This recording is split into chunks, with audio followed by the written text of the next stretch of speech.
the Singaporean sisters who are connecting freelancers to businesses and raising the bar for creative collaborations in the Southeast Asian region. That's today's episode in a nutshell. Hello and welcome back to Season 3 of the Womenpreneur Asia podcast, and I'm your host, Krista Gun. Through Womenpreneur Asia, I hope to bring you stories of inspiring yet down-to-earth women in business across Malaysia and Asia. This episode is sponsored by Redbox Studio. Today I'm speaking to Jayce Tham from Singapore. Jayce calls herself the Chief Businesswoman of CreativesAtWork Private Limited. She co-founded CreativesAtWork with her sister Fanny in 2012. Jayce's company offers solutions for every creative media project, from corporate branding and graphic design to video production and post-production, photography, and talents. What I enjoyed most about this episode is that Jayce and I share a similar understanding about creative work. We know how challenging it is to work on creative projects while balancing it with the business side of things. Jayce has a passion for helping entrepreneurs, and over the years, she and her sister have branched out to creating online training, boot camps, offering a podcast, and even writing a book titled The Business of Freelancing to ensure freelancers understand what it takes to be not just creative and skilled, but also to make a good living from their work. Have fun with this episode. Hi, Jayce. Welcome to Womenpreneur Asia. Hi, Krista. Thanks for joining. Thanks for inviting me. I know. Sometimes I tend to check myself also because when we host our own program, right, we always say that, okay, am I the host? Am I the guest now? Yeah. So yeah. When that happens, and okay, which role am I playing now? Yeah, and so because you're my guest. Exactly. Thank you so much for inviting me. So at least now I actually play the other role. Which is good. As you mentioned, it's good, right? Yeah. Yes. So Jayce, take me back to 2012. That was the year that you started your business with your sister, right? Tell me, how was that at that point in time, and what was the feeling in 2012? Right. Thank you so much. Thanks for asking the questions. And really happy and honored to be on this podcast with you. I think the topics womanpreneur really kind of resonate with this, especially the company was kind of co-founded together, myself, right, and also another female co-partner who happens to be my sister. So going back to 2012, I guess actually a lot of people were asking also, how do you get this idea? So maybe just to share a little bit with your audiences about CreativesAtWork and who we are, right? So basically, CreativesAtWork, we are a media company based in Singapore that actually helps our clients to identify and to select the most suitable creative freelancers to work on their project. So these are the people like your freelance graphic designers, freelance writers, freelance cameramen, social media experts, etc. Right. So we carry out two main types of business activities for our client. One is in terms of matchmaking. So that's pretty much like a recruitment role, right? So if you needed certain help in some creative area, that's where we come in. Right. And then we actually can recommend the freelancers to work on their project. And of course, we also do a lot of project management ourselves. So when we say project management, typically it involves more than one freelancers. So our client was, rather than for our clients to actually talk to each one of the freelancers individually, so we tend to come in as a project manager, and then we'll manage the entire project from conceptualization all the way to delivery. Of course, that was the business that we have started in 2012. It has not changed fundamentally, but I would say the business pillar of CreativesAtWork has actually grown a lot, right, since 2012, right? When we first started, I see this as a very natural progression because of my co-partner, which is Fanny, right? So she actually started doing something in this capacity, like matching freelancers to clients, right? Herself as a freelancer herself. Right. So I was formerly with the Singapore government Media Development Authority doing a lot of industry development. So after 7 years with them, I kind of feel like I needed a change, and I wanted to, explore working directly in the creative sectors. So by training, I'm not a creative. Actually, I'm not creative at all. Basically, I'm a more straightforward, business type of person, right? So even when I was with Media Development Authority, I was doing more industry development. So not exactly the content creation part, right? But I see that as complementary role actually, and that's I would say that's where myself and then combining with my co-partner in that sense, we kind of form a complete I would say skill sets lah. And then that's why Creative at Work's been formed, right? Really to help creative freelancers to have this business mindset as well, right? So that they can actually turn it into a more sustainable business. Our mission in that sense for Creative at Works is really to enable every freelancers, right? Or any freelancers who want to freelance for as long as they want, right? So so Fanny has been doing that in prior to 2012 for a while, and of course, she's doing very well, right? And up to a point in time, she feels like she need to corporatize it, right? She needs some additional help, right? So that's where I kind of step in a way, right? And then we But form how did Creative she at pitch Works. you? But how did she pitch you to join her? But actually, she didn't really pitch me. I was just waiting for the opportunity, waiting for people to ask me to say, "Oh, do you want to join me?" until Yeah. So until you volunteered yeah. yourself. Well, I guess it's a very so for me I see a very natural progression. So so she was just saying that, oh, she got a couple of projects running, and as a creative freelancers, there's certain things that she may not be able to do. She needed some guidance, things like that. So very naturally we're like, oh, I can do that, right? And I have been with the Singapore government for a while. I know most of the broadcasters in Singapore. I know most of the partners in that sense. So it seems so natural that if the two of us, the creative side combined with the business side coming together, it just seems so natural that, this is the company that we want. So who was the one who initiated the idea? You or your sister? The Wow, company, setting up the company. yeah, that is actually a very good question. I think it's my sister who actually asked, I think she was looking for a co-partner. Yeah, Okay. back then, because she already know that she needed some help in terms of carry on, right, the whole so-called freelance business model that she's working on. She need to transit from an individual into a business in that sense. So she is looking at looking for a partner to come on board, right? And then when we were just discussing, and I just thought that, hey, actually with my so many years, right, of working in the so-called business development area, I thought I could be some use at least to the creative sector, to actually kind of plug this gap. Because I think everyone thought that, oh, as a creative, I don't have a business skill set. Actually, that's not true. Actually, I do see some of our very successful freelancer, right? They actually can run their own business, and they're very business savvy as well. So it is not true that a creative doesn't have the business knowledge.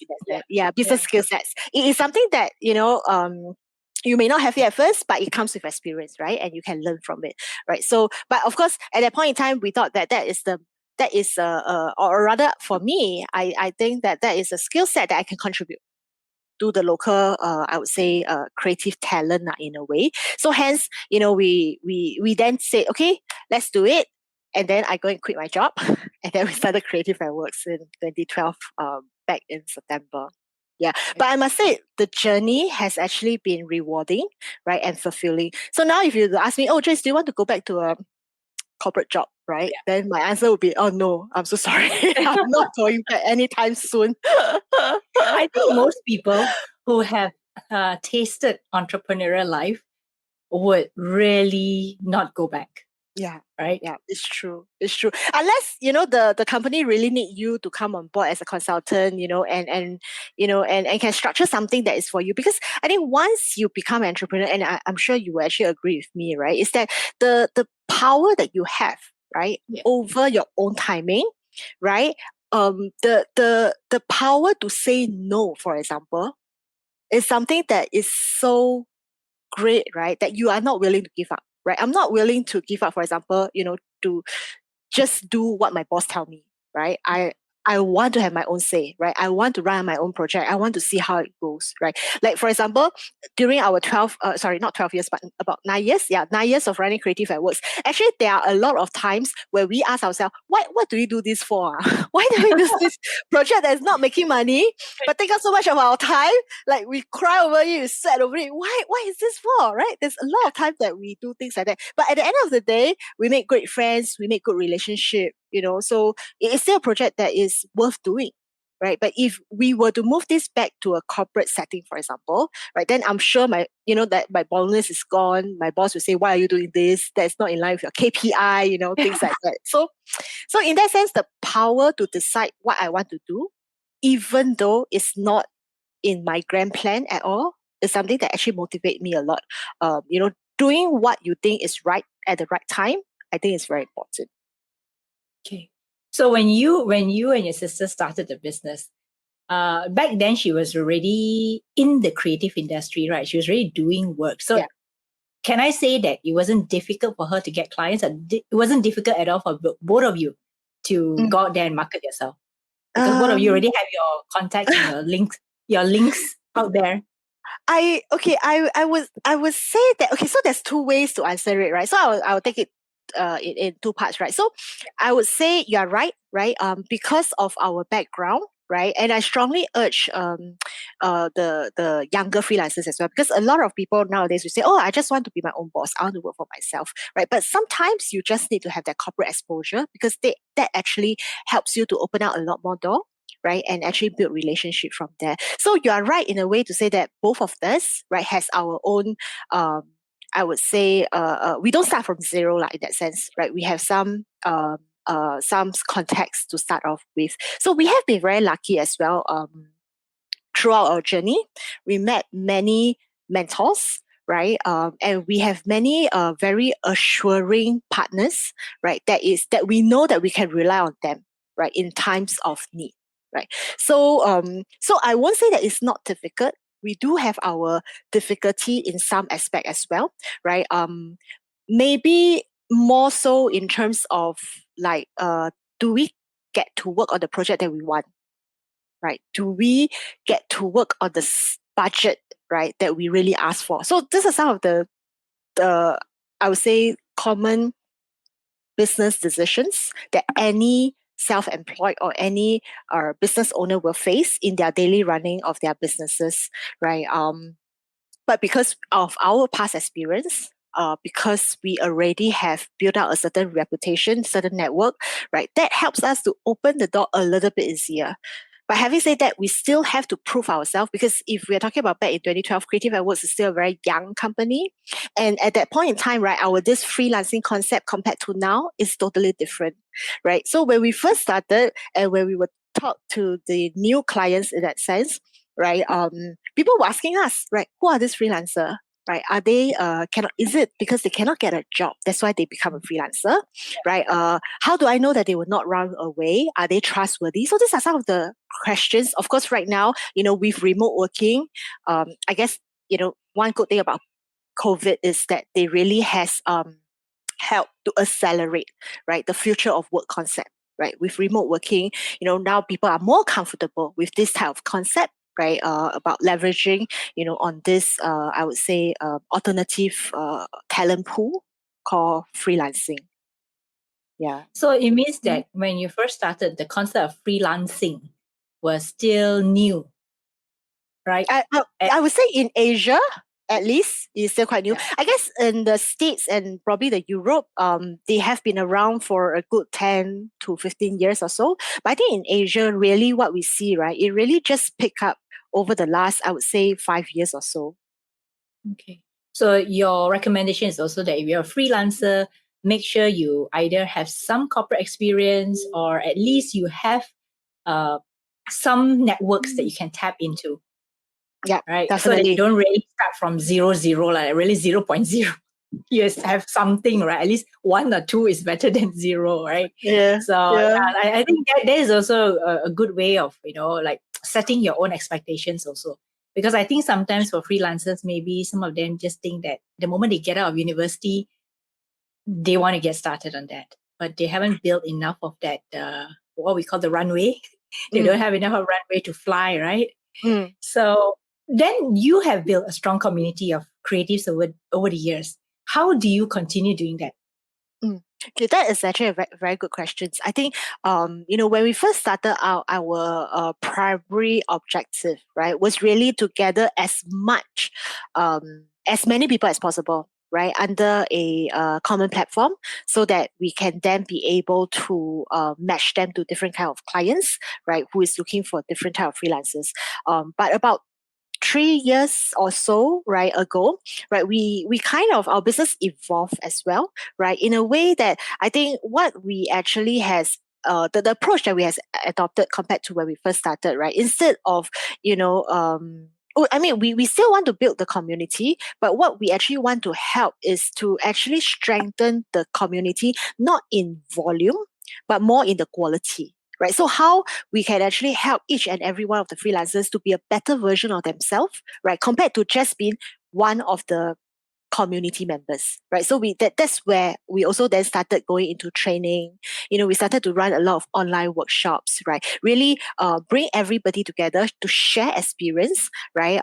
And also to actually look beyond just what they are doing now, right? Like what's their career progression like as a freelancer? What is their personal aspiration? What other things that they want to actually achieve, right? So just now when I was shared earlier about the business pillar, right? So other than the commission work or the client's commission projects, we also started to go into different pillars, really to support this whole community-based, I would say, mindset, with helping every one of us to become a better version of ourselves, right? So training is one aspect that we went into. We also provide a lot more resources, right? So we just published a book called Business of Freelancing last year, right? Really just to, put all our, I would say, past 9 years of experience, right, into a All your single, knowledge, yeah, all the, knowledge yeah, gained over the yeah. years. Exactly. And it's not only just our knowledge, it's also from our freelancers, right? The successful freelancers that we have worked with, right? How we see them progress. What are some of the common characteristics that we observe in some of them. So those are also inside the book as well. But of course, having said that, it doesn't mean that, just one book. So that's why we actually went on to online workshops as well. We also went on to actually start our own podcast, which is a freelance creative exchange, really to actually get freelancers to hear from themselves, right? How do they manage, their daily, I would say, operations, and especially more important, some of the challenges that will happen to you, whether at which point, of freelancing career you are in, right? You definitely have this up and down, lull period. How do you cope with it? Where do you find help if you need more help? What else do you know? Do you need to know, right, to become a better freelancer yourself? Yeah. So to me, it sounds like you've expanded way beyond your creative work, way beyond that, right? So you've Yeah. gone into online training, you have a podcast, you have a book. So now let's talk about some of the creative projects that you have. Okay, so we actually, so for a creative project, of course, we also are running a couple of versions in that sense, right? Or a different type of project, right? So for our clients project is something that, is definitely always there, right? That's the backbone of the company. That's in a way, the cash flow of the company, right? That keeps us going, right? But of course, other than just running campaigns for our client, video productions for our clients, we also started about 3 years ago to also run our own initiative, our own project, right? So we started with during the SG50 period, where we where we actually work with our clients. At that time, it's History Channel. So we actually run a series of I would say initiative, right, under the SG50 campaign, right, to get the creative to actually create their concept or their idea. So at that time, SG50, the first one that we did with History Channel is called 50 on 50. So basically, is to invite 50 creative to actually submit, their idea of, how Singapore is to them for the last 50 years, right? So, and then what we will do is we will then create and put it together and make it into a short form content that goes onto the history channel. So that kind of started, us thinking, hey, actually, doing initiative like this not only will help us, right, to actually identify up and coming freelancers, right, but also actually open up opportunity for freelancers to showcase themselves. Right, it's through project and initiative like this that say, a freelancers can actually cross discipline. Right, so maybe for example, illustrators, want to actually make the illustrator become a video. Right. So initiative like this can actually help them to actually move across the different disciplinary, different discipline, so that they actually have the opportunity to try, right? And relatively, I would say, low cost to them, lah, right? So we then moved on to actually partner with different government agency, different private partners, some of them our clients, to then create mini campaigns like this. Right. So we did stories as well in 2019, and thankfully, just before the COVID situation, we managed to complete the campaign before the COVID situation. So under stories, is actually a journey for us to identify and to select up to 15 independent content creators who will create stories that has a positive impact on Singapore. Right. So this could be a topics like, for example, on elderly, on environment, things that they have a feeling for, they have a passion for, right? And they want to tell more people.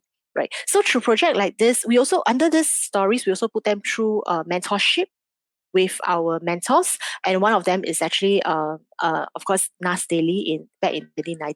So the content we've been for has actually learned a fair, right, under initiative like this, working with fellow freelancers, right, and under the guidance of some of the industry veteran.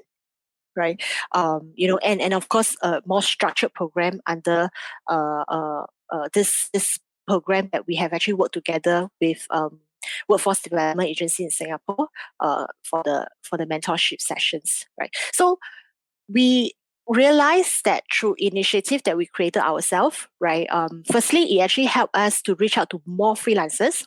Right, the outreach, right, is one thing that we value a lot. Second is it actually really allow us to allow more freelancers to work on their passion project, right? Project that can showcase, right, their true, I would say, or rather, project that will allow them to have more rooms to experiment with their skill sets. Right, because given a normal situation, right, a freelancers will work on their client's project, and we all know if you work on client's project, there's always limitation, there's always constraint, and sometimes it may goes against your creative, I would say, creative concept. Yeah, correct, exactly. So, but of course, there's nothing wrong with it because the client is the one who asked for it, right, and they have a specific need, right, for that content. So it's not about the best content to them maybe, but it's about what can showcase their product the best, right? But it's also hard because sometimes they want to work on what they want to work on, right?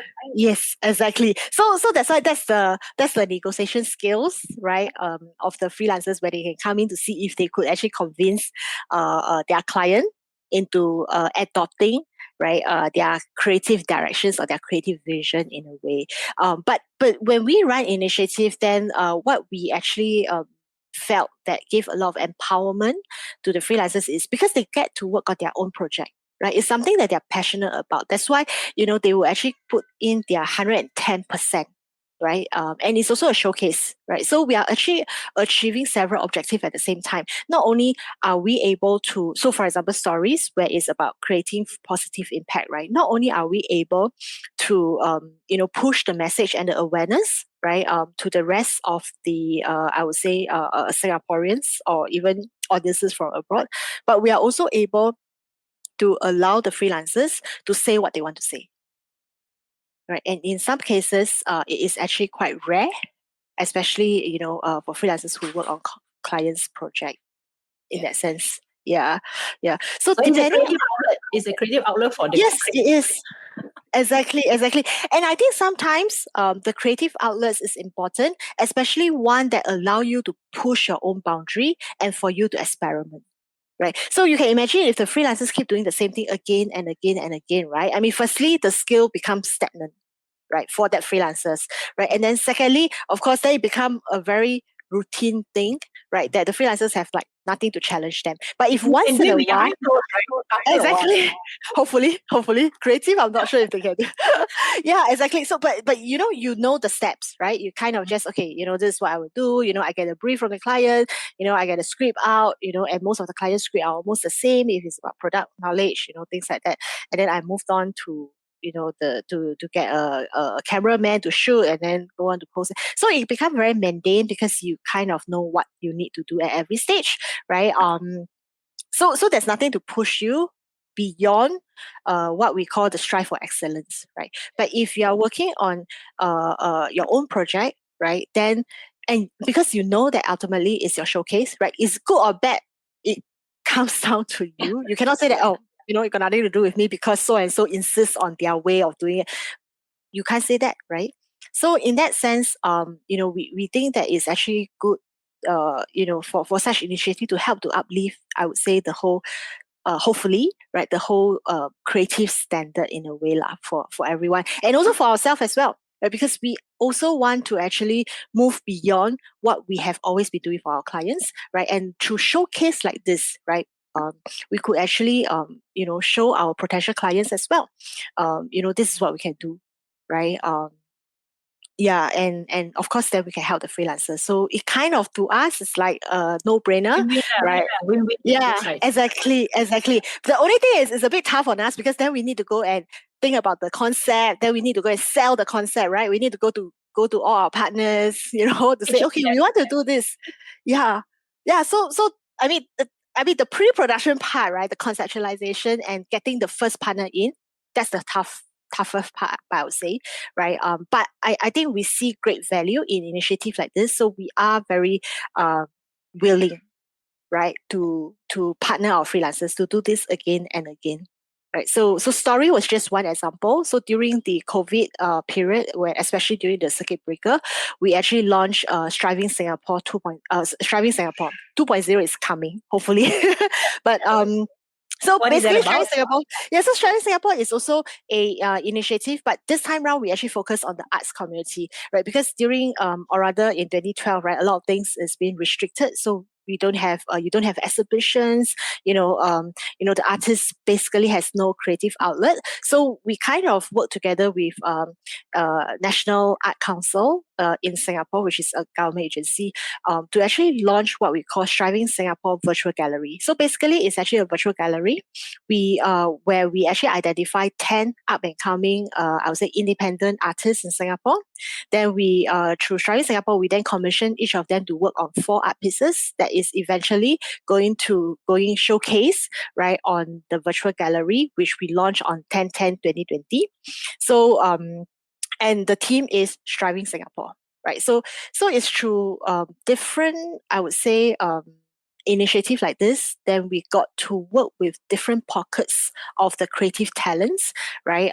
And that's how we also build our network, right? In terms of hopefully to bring everyone together, rather to say that, oh, I'm actually a TV guy, I'm a film guy, I'm a artist, or instead of trying to put ourselves into boxes like this, right? So we try to bring the community together so that we can all, come together and collaborate, regardless of which fields of expertise we are from.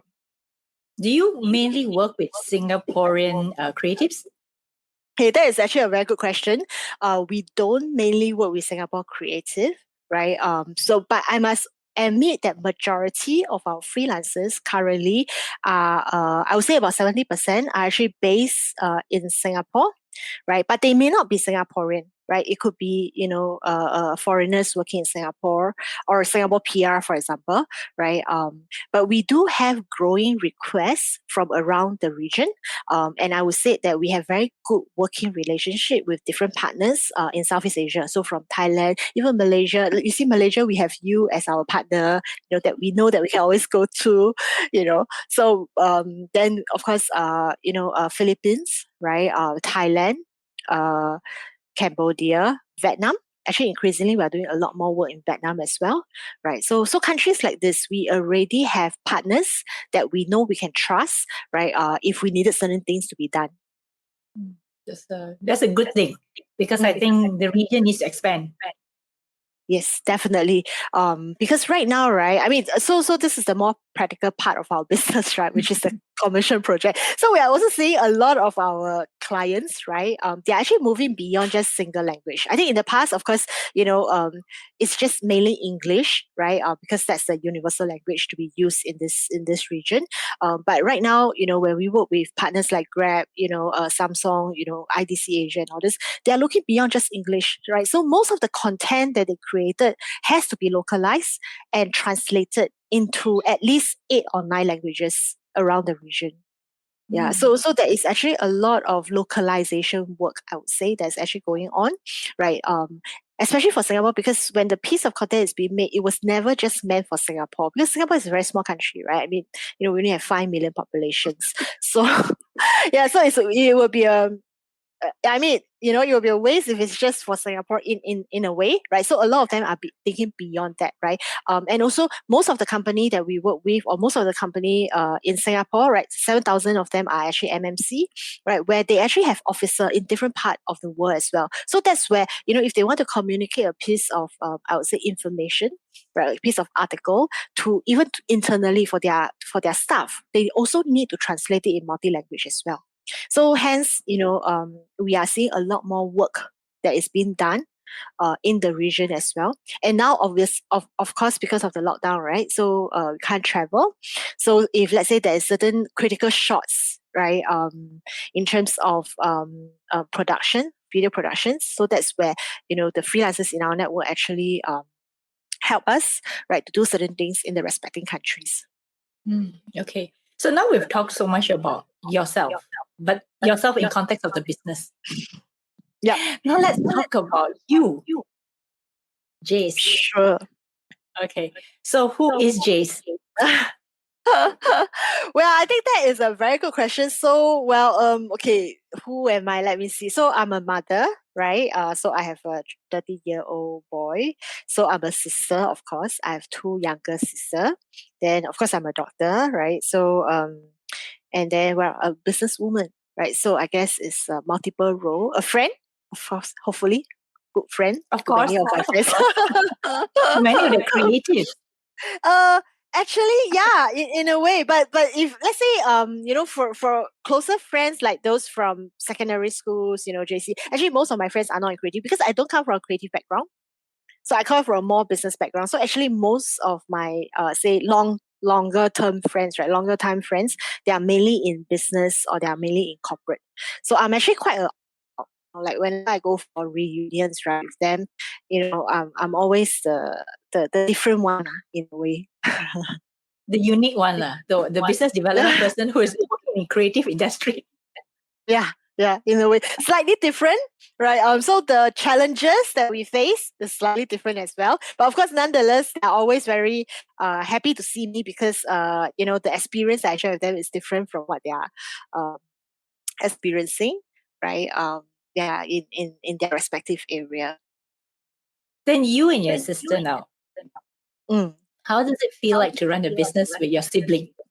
I think that is a very good question. Actually, I got I mean almost most of the time people, when they realize that my business partner is actually my sister, a lot of them will actually ask me this question. So how is running a company with your sister like? Yeah. So She's younger, right? She's a younger she is sister, right? younger. Yeah, she's younger. But I would say okay, so far, at least over the last 9 years, I guess we play a very complementary role to one another. So in a way, because when a lot of people ask that question, because they would expect a lot of conflicts and things like that, right? So surprise. Well, maybe not surprisingly, like in a way, like we don't really have major conflicts. I mean, definitely, I mean, sometimes you have disagreement in terms of how a certain client you react to certain clients or how you handle certain things, right? But I would say those are part of your daily running of your business, right? As you would with any of your partners that you're working with. So for us, I don't think there's major disagreement on anything, right? And I think we kind of work together very well. It's because we actually cover different areas, right? And our different areas of expertise, and we know it right? We know what is the strength of each one of us, right? And hence, for example, like if there's any creative related, I would say, question that I receive from my client, right? Then I'm definitely going to refer to her. I will never pretend that I'm the best person to answer that questions because I'm not. Right. But of course, likewise, if there's any business related decision, so for example, the client suggests, oh, why don't we go into this partnership 50-50, that kind of suggestion, then she will also always refer it back to me to say, okay, Jayce, why don't you decide, should we go into this partnership or not? Right. Because she also know that in terms of running a business, in terms of, running the P&L and all this probably are my strongest. So she will not pretend that she knows it, right? She will then refer. So I think we have this common understanding, like who is good at what, right? And hence, we kind of give each other the, I would say the understanding, right? And the support that each one of us need in our respective areas. So I think that helps a lot, right? So to other business partners, out there who may not be having a good relationship, right? I think first of all is to actually really establish the rules and responsibility right at the beginning. Because once you are very familiar, right, of the expected role that you're supposed to play, then I think, it helps to mitigate a lot of the misunderstanding along the way, right? And I feel very fortunate that actually Creative at Work is my first business venture, and I hope it's going to last for many years to come, right? But I'm quite glad that I actually started this together with my sister. The reason is because at least you know that this particular business partner always have your back. In a way, if we make a lot of money, then that's good for us, right? But at the same time, if we don't really make a lot of money, then we still stick together. So it always helps to have someone and you can trust that has your back, right? So that when you do things right, you don't have to always worry about things that you don't know. But is there a time where you never stop talking about business, even when you're meeting for family gathering or family dinner or Chinese New Year? That's a real issue. Definitely, it's sometimes difficult to stop ourselves from talking about work, right, during our like family time. But we try not to, because I think the good thing is we actually have a third sister, right, another younger sister. So I'm the eldest, so we have a third. Yes, exactly. So she's no, she's not. She's actually teaching, so she's a teacher. Yeah, so it's good, right? In that sense that when we have her with us, then obviously, sometimes we know that we cannot talk too much about business, and then we kind of just shut up and okay, I'm looking Just for chill, tomorrow. just chill. Yeah, just chill. Yeah, and everything else can wait. Yeah, yeah. Okay. So I want to know a little bit more about this. After 9 years of running business like this, what are some of the key things you learn about yourself? Wow, a lot actually. A lot really. Don't know where to start. So yeah, for people who really want to learn more about themselves, right? I think a great way to do it is really through, setting out your own company, trying to be a self-employed, right? So throughout the journey, right? I realized that sometimes I think we are just being very hard on ourselves. Actually, I realized this, or rather, what made me realize this was really during the CB period, or what we call the circuit breaker period, right? Which is like the lockdown, but Singapore call it the circuit breaker in a way in Singapore. So I kind of feel that I have been moving very fast in a way, right? So CB has actually made me realize that actually sometimes I don't have to move that fast, right? And if sometimes I just sit back, right, and wait for a while more, the things will actually continue, right? It will move by itself. So because sometimes if you move too fast ahead of other people, right, you kind of create that tension, and then people will like, oh, what are you rushing for, right? So I tend to speak faster, I move faster, right? You And then you do speak very fast. yeah, I still okay. I try to slow down. Yeah, so I realized that about myself, right? I always speak very fast, so I need to slow down. Yeah. Right. Yeah, and also I think have to be better for yourself, right?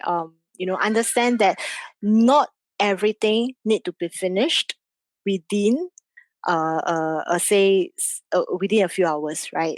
there's time to do. So now what I did, right, was, or rather now what I do is I really prioritize my tasks on a daily basis, right? So in the past, right, I always set, I won't say it's a very high bar, but at least it's something that, I try to tell myself, right, is that, okay, I will reply within 3 hours every email that comes in, right? So I will not go let any email turn cold in that sense, right? So not that I now do let email turn cold, but it's just that I will not beat myself too hard, right? If I didn't manage to reply that email by end of the day, for example. So I used to actually work quite late, right? Just to try to clear up because before COVID, right, where everything needs to be physical meeting. So during the day, in like one day in my life is you won't be able to clear emails between the days, right? Because you'll be running here and there, right? So what I did that time was really to clear email at the end of the day, right? So I realized that I sleep very little, right? Then what COVID has actually taught me is that actually you need to be good to yourself because you need to have a strong body because otherwise, you'll be the weakest link, right? And you don't really have to move so fast. You can actually slow down, take your time. The most important thing, I guess, is really to appreciate the process and what happened. Right. One of the most important thing I felt, and I felt I benefited a lot, right, was that right before I start my business, actually this was very fairly early, when we first established Creative at Work back in 2012, there was this particular mentor that we met. I cannot remember. I'm so sorry. I can't remember who he is, but he actually very clearly and very loudly, he actually told us, right, Jayce, if you want to be your own business, if you want to run your own business, right, the one thing that you must realize, right, is that, no matter how bad the situation is, right, it is always to teach you something, right? So you should always learn from it, right? The most important thing is to be able to get up, right, where you actually fail and do it better, right? So I think I kind of benefited that because along our 9 years of serving customers, right, and we all know how creative works is, right? We do experience out of the lowest moment, right, in your Yeah. life when the client, everything you do just seems to be wrong, right, in a way. Yeah. And So you may beat up yourself, right? Because of that. exactly. Exactly. You feel what's wrong? Why can't I do it better? Right? I mean, I'm definitely better than this. Although, and in our situation, to be frank, sometimes we are the one who's taking it before the freelancers because we are not the one who's directly working on it, right? For a lot of the project. I mean, unless those that we project manage, but if not, actually a lot of time it's the freelancers who's working on it. And maybe, our fault is really matching the wrong freelancers to the wrong customers, right? But we still need to get involved in all this, even though we are just like a matchmaker.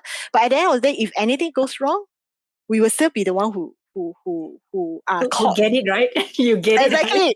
We will get it first at the freelancers because the client will call us first before, by the time the client speak to the freelancer, probably is like, the from a from a typhoon 30, it probably has dropped to about 10 already because they have already poured Yeah, it they out have to already us. vented out all their Yeah, they already frustration.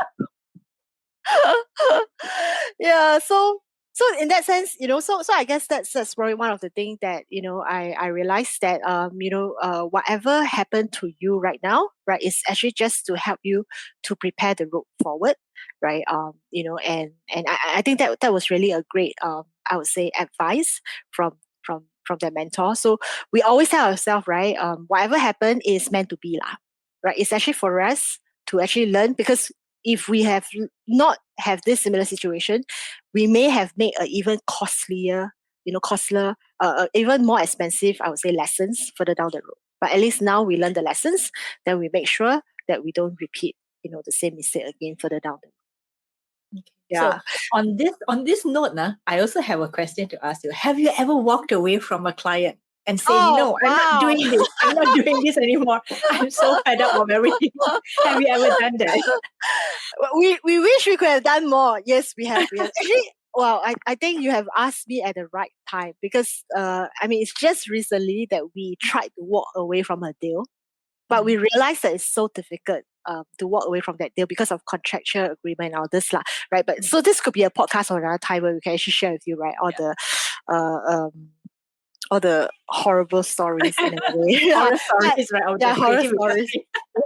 Yeah, both for the client and the freelancer side. So I'm not just saying it's just one, right? It's not 100% client from hell, right? Not all clients are like that. We do have, good fortune. Freelancer from hell. Yeah. Freelancer from Exactly. hell. We also have freelancers from hell, right? So so it's a very fair world. The God is fair in a way. Yeah. Yeah, but yeah, I would say that yes, we have turned down project before. I wish we would have turned down more so that we can focus on better project or even focus on running our own projects, right? But Why do you say that? Why do you after say that now?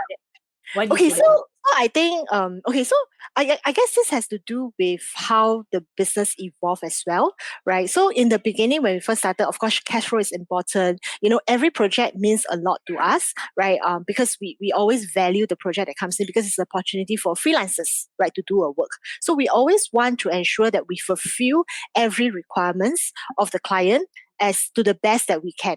Right, so that our freelancers get a job. Because at the end of the day, our mission is really to get as many freelancers to be employed as possible, right? So that they can have a sustainable career, right? So we try not to reject any offer that comes through, right? But why I say that I wish we could have done it is some of the project, right? It's just not worth the time, right? Or for us being involved, right? Firstly, um, they could actually get other help from elsewhere, um, in a more cost-effective way compared to going through us.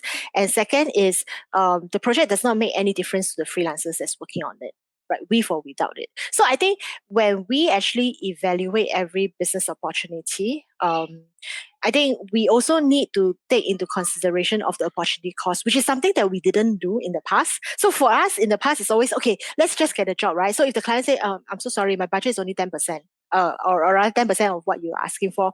So sometimes we will still, okay, that time when we first started, we will always think that, okay, let's just do it because we want to prove ourselves. We want to prove that we can do it. Let's just do it, right?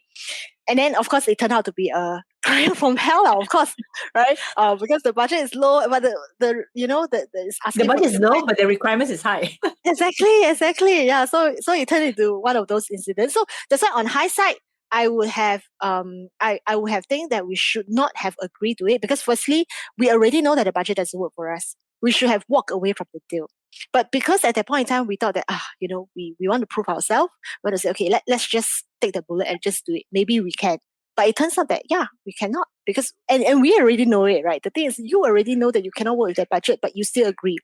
Right. And then of course, then of course it didn't end well. And then at the end of the day, all the freelancers have to suffer because the project didn't has the type of budget that is expected to do, right? So it kind of like made everyone unhappy in situation like this, right? And then if we have known the concept of opportunity cost back then and use it as one of our criteria to assess our project, right? We wouldn't have accepted because we could have spent that amount of time that we try to salvage the project, right? To ensure that the project is good enough, right? To be presented, could be used for us to actually build new businesses, new project, or even going after new clients that has the budget to do it.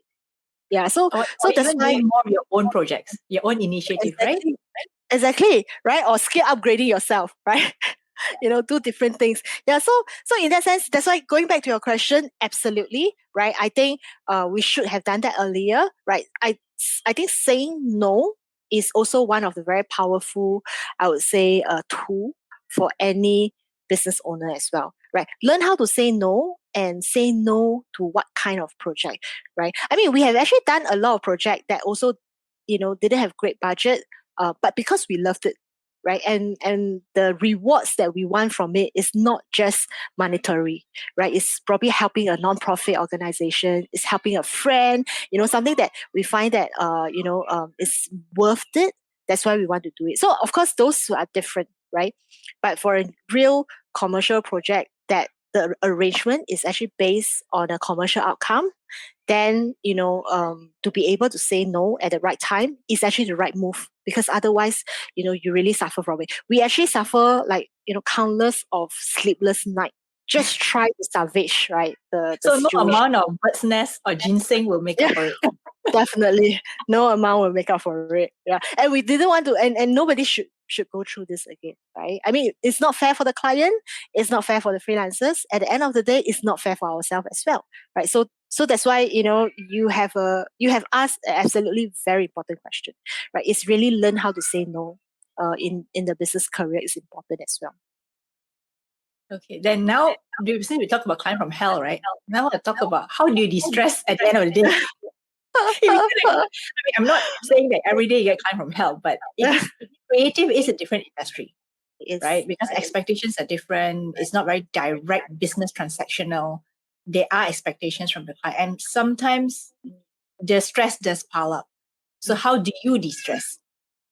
Okay, so that is actually a very good question, right? So I actually, I try to, so since CB as well also, right? So I try to have more, I would say structured personal time, right? In the past, it's just really like, work, right? So once I send my son to school, then after that, the rest of the time is just working, depending on which part of Singapore I will be in for the different type of meeting, right? But then, because of the circuit breaker, right? I realized that there is a time that I need to keep to myself as well. So what I have actually done, to manage my stress level as well, right? Is actually to ensure that I do have half an hour, right, of me time every day. Right. So there's this 30 minutes that I will actually it could be in the day or it could be at the night. So depending on my schedule, right? But it's really 30 minutes of winding down just by myself, right? Either, listening to podcasts, right? Like yours, right? Podcasters like to listen to podcasts, right? Yeah, so I think exactly. that's one thing. We it's like the idea that we're doing it, but at the same time we also want to listen to other people's stuff. Yeah, and want to learn from it, right? Because you want to see, oh, okay, yeah, maybe this is a better way of, getting the question out from your interviewees, or there could be certain things that you have not observed yourself doing it, but then you see it others, then you try, okay, let me remind myself, I don't want to do it and things like. But most importantly, I think at the end of the day, is really just hearing from others, their experience, right? Actually help me to reflect as well. Right, kind of like, oh yeah, this is what I'm feeling as well, right? So kind of acknowledge the kind of feeling that you have at that point in time, right? And of course, open to suggestions as to how people cope with it, right? So I think this 30 minutes, I mean, it can be 15 to 30, it doesn't have to be strictly 30 minutes, but it's like kind of a me time. I realize now is important, right? So I could do it in the morning when I actually go out to, Singapore, we don't have hills, we don't have mountains, right? So, but we do have, near the area that I stay, I do have a park called Mount Faber Park. So it's probably one of the highest hill in Singapore anyway. So, but it's quite a nice scenic walk, right, up the hill, and that's the 30 minutes me time, right? Just observing the environment, all this. So in a way, so to take care of myself, to wind down, right? Yeah, I have chose to actually have a daily quiet time, right? Whether is it for exercises or whether is it just simple listen to music, listen to podcasts, or on Clubhouse. But nowadays I find Clubhouse a bit too noisy, so I still prefer podcasts. I try to listen to interesting stuff on Clubhouse, but my favorite go-to is still podcast because I can listen to it in batches. So I can listen to 3 episodes, right? I get excited. Yeah. So, And you can choose the topic that you want to listen to. Like some topics resonate with you better. But I think over in Clubhouse, it's just everybody start to talk at the same time, and then sometimes it's not so structured, so it's like all over the place. So not so conducive for winding down, lah. Right. So you just kind of feel like, oh, your mind is going all over also the place. for us who are podcasters, we always feel like such good information. Why is it not recorded? Right? Like then you kind of miss it, right? It's like it just goes off, right? Unless someone records it on the other side. But if not, you just feel like such great information, but it's just there and gone. Yeah, exactly. To me, I feel like what a waste. Yeah. Okay, I'm so sure now, sorry, go ahead. No, I'm sure they're listening to you. I'm sure there will be a way to record it some time to come. Yeah. So now that we've talked about you, the business, what you did before, what's in the future for Creatives at Work? Okay, so I think thank you so much for the question. I think this is a really exciting time for Creative at Works. And also I would say for the entire freelancing landscape, right, in Asia or even in globally, right, as we observe how the future of work evolve, right, as more and more people move towards remote working, right? So the potential of freelancing in this space, right, is something that we are very optimistic about, right? But the question then, of course, is then how do we move forward to professionalize the industry? Because as the industry becomes more competitive, right, as more people enter into this industry, right? So, what are some of the standards? And most importantly, is how do we then protect and ensure every freelancers, right, are protected, right, with the current regime. So I would say going forward, what we are actually looking at doing is we'll continue doing what we are doing right now, right? But we probably will have an enhanced version, right? Like a version 2.0, like training version 2.0, right? Podcast version 2.0, right? So everything needed an upgrade, right? In the past, I feel that certain things move a little bit slow. So we probably need to actually expedite a little bit, especially on the training part, right? With more and more people wanting to become their own boss, right, or to become self-employed, we do see a huge interest, right, or we have actually been getting inquiries every day as well as to how can they do this, right? How can they have the right foundation so that they know that they are moving in the right directions, right? So this is some of the support that we like to provide to the community, right? To actually help them to like I said, share earlier, right? Help them to be a better version of themselves and help them to build up more confidence, right? And as self-employed, or even I would say when you grow as a business, it's good for everyone as well because you start to employ freelancers, start to work with other people, you know. So I think that is the ideal state that we want to go towards to. We definitely will push on for our content creations. In fact, we are already working on a documentary for freelancers.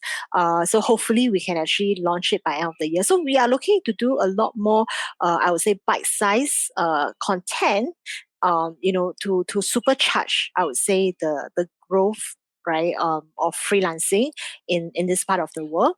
And also in terms of collaborations, we hope to actually be able to collaborate with our neighboring countries more, right? I think in our first 9 years of Creative at Works, we are very much how should I say, we focus a lot on Singapore, and that's because primarily this is where we are based, right? So and there's a fair bit of issue to be fixed here as well, right? So we focus a lot here, but going forward, I really hope to see Creative at Works, having Creative at Works friends, right? From the region, right? Because I do believe there's huge potential for the region to come together, right? Like, it's not really about who you are, where you are from, but it's really about what kind of talent you have and how can we actually bring, different people from different disciplines to come together and work on a project that we are all proud of, right? Like, for example, Singapore probably is very good in terms of conceptualizations, in terms of coming up with the concept, right, or even project management. But we hope to work with the best artists from Philippines, for example, in terms of illustrations, right? We hope to work with the best programmers, say from Vietnam, right? And we hope to work with the best cameraman from Thailand, for example, and then of course from Malaysia, writers, illustrators, animators as well. Yeah. So I think really the upgraded version, I would say, of Creative at Works is not just to enable work in Singapore itself, but enable more regional project that brings together the region as a whole. I'm glad I got you on the podcast then. Yeah. Both of us are aligned in our thinking, right? Like where we want to go and how we want to get there. Okay, so final question. What's the one key takeaway that you want someone who's listening to our interview today to really take to heart after we've talked about the creative industry, about Jayce, about Jayce and her sister? What is that one key takeaway if that person perhaps is aspiring to be in the creative industry or wants to start her own business? Okay, so I would say I think that's a very good question. But I guess the key takeaway for I hope that the audience can have from today's I would say discussion is anything is possible. So don't constrain ourselves to just what we can or cannot do. I think especially for a lot of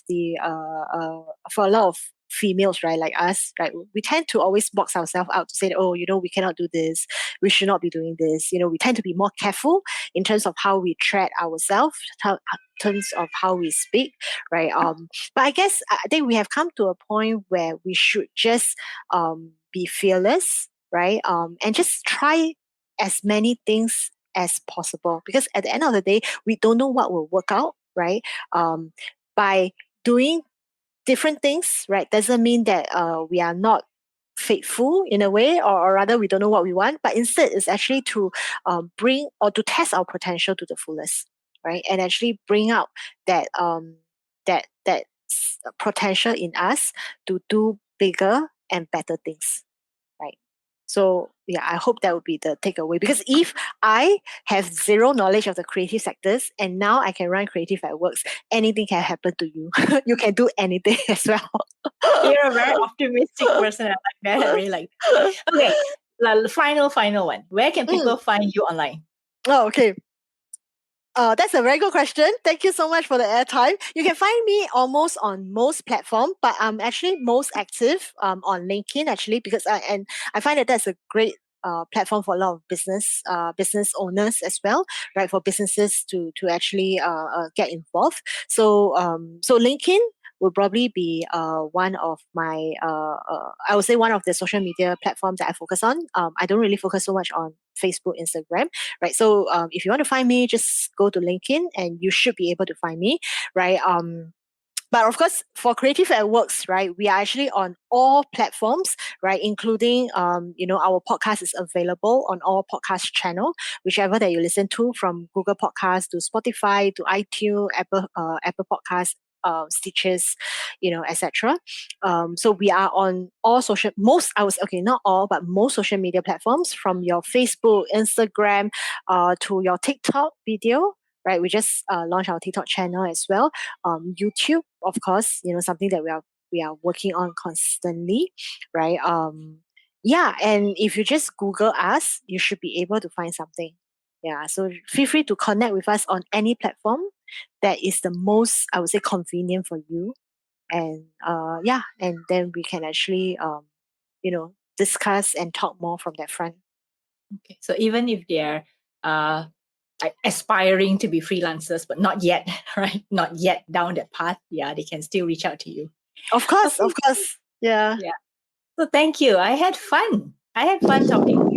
I think I dug out some interesting stories. I wanted to dig out more, but I'll leave it for this round. But it's interesting because I understand most of your, how should I say, the angst that you go through, because even in web development, we go through the same thing, right? And clients' needs, what they want, and sometimes, like you say, a lot of things become different as the project goes on. The beginning, it's always rosy, right? Always beautiful, but as the project goes on, sometimes it gets trickier and trickier. So yeah, thank you for sharing from the heart about the reality. So it's not always rosy, but we can have steps and strategies to overcome that. Yeah, I think that's important. But thank you so much for inviting me over as well. I had fun. Right, some of the questions were really something that I never thought of before as well. I would say those are very good questions. Yeah, I should actually reflect upon those questions as well. Thank you. And you'll be able to share that with your sister when it comes out. Yep, I will, definitely, for sure. Not only just my sister, everyone in my network. Thank you so much, Jayce, for a wonderful time with us, and we will see you again. Thank you. Thank you so much for the invite again. So take care. Have a good weekend as well. Yeah, take care. What do you think of today's episode? How do you like Jayce's thoughts on creative work? If you know any freelancers, why not share this episode with them? Who knows, their lives could be changed just by your one kind gesture. As always, you can find all the links and more interesting information about Jayce, her favorite books, and more on our website, womenpreneurasia.com. Please subscribe if you haven't done so yet, or better still, leave me a rating. If you're sharing this on your social media, please use the hashtag womenpreneurasia. In next week's episode, I'll be speaking to Titapon Tuchinda of Thailand, who is the Managing Director of the Growth and Change Company Limited, as well as the founder and board member of Brighton College International School, Bangkok. She truly has a passion to build, develop, and grow people and ideas. Titapon conceptualized and established 2 luxury hotels in Chiang Mai and founded an international school just outside of Bangkok. She's also an executive coach with Eberkin, a global leadership and transformation company.